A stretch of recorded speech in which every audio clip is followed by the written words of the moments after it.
ایک عمل اللہ کے لیے کرنا ہے تو اس عمل میں ہم دیکھیں اللہ رب العزت ہم سے کس طریقے سے راضی ہوگا.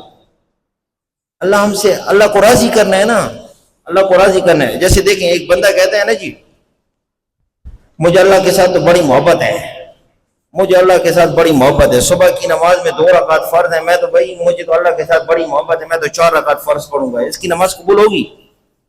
اس کی نماز قبول نہیں ہوگی. نہیں, مجھے تو اللہ کے ساتھ بڑی محبت ہے نا, میں تو 2 رکعت فرض کے بجائے میں تو صبح کی 4 رکعت فرض پڑھوں گا.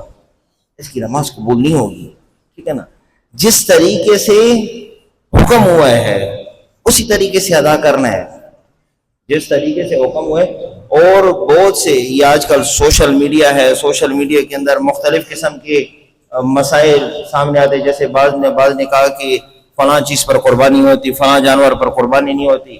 یا کل ایک ساتھی بتا رہا تھا کہ ایک ویڈیو مشہور ہو گئی ہے, لوگوں نے کہا کہ جی اونٹ کے اندر 10 بندوں کی قربانی ہے, اونٹ میں 10 بندوں کی قربانی ہے. صحابہ کے دور میں اس طرح ہوتے, اس طرح یہ ساری غلط باتیں ہیں, یہ ساری غلط باتیں ہیں. ہم نے اپنے علاقے کے علماء کرام سے رجوع کرنا ہے, اپنے علاقے کے مفتیان کرام سے پوچھنا ہے, مسائل پوچھنے ہیں.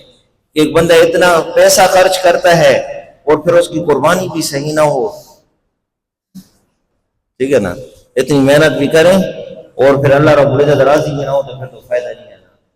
تو یہ کہ ہم کوشش کریں, ایک عمل اللہ کی رضا کے لیے کرنا ہے تو اس میں ہم علماء کرام سے پوچھیں کہ مولانا صاحب ہم نے یہ عمل اس طرح کرنا ہے, آیا یہ صحیح ہے یا غلط ہے.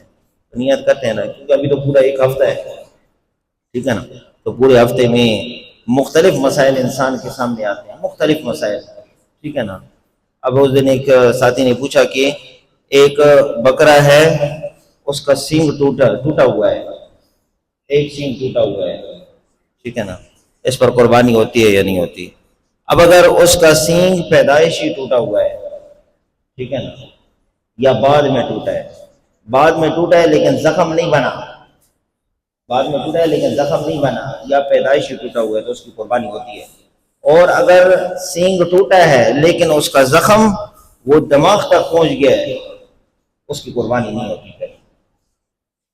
اور بعض ایسی نسل ہوتی ہے نا بکروں کی کہ ان کے سینگ جو وہ گوشت کے اندر چلے جاتے ہیں, اس کے لیے ان کے سینگ کاٹے جاتے ہیں, تھوڑے تھوڑے کاٹے جاتے ہیں, تو ان کی بھی قربانی ہو جاتی ہے. قربانی ان کی بھی ہو جاتی ہے. یہ ایک مختلف مسائل ہیں, وہ مسائل بیان کرنے کی جگہ نہیں ہے بار کے. تو ہم یہ ہے کہ مسائل علماء کرام سے پوچھیں, ٹھیک ہے نا. ہمارے اندر شوق پیدا ہو کہ ہم مولوی صاحب کے پاس جائیں, ان کے پاس بیٹھیں, کہ ہم ان سے مسائل پوچھیں, مولانا صاحب مسئلہ اس طرح, یہ مسئلہ کس طرح ہوگا, تو مسائل کا ہمیں شوق پیدا ہو جائے, ٹھیک ہے نا. اللہ رب العزت ہم سب کو ان باتوں پر عمل کی توفیق عطا فرمائے.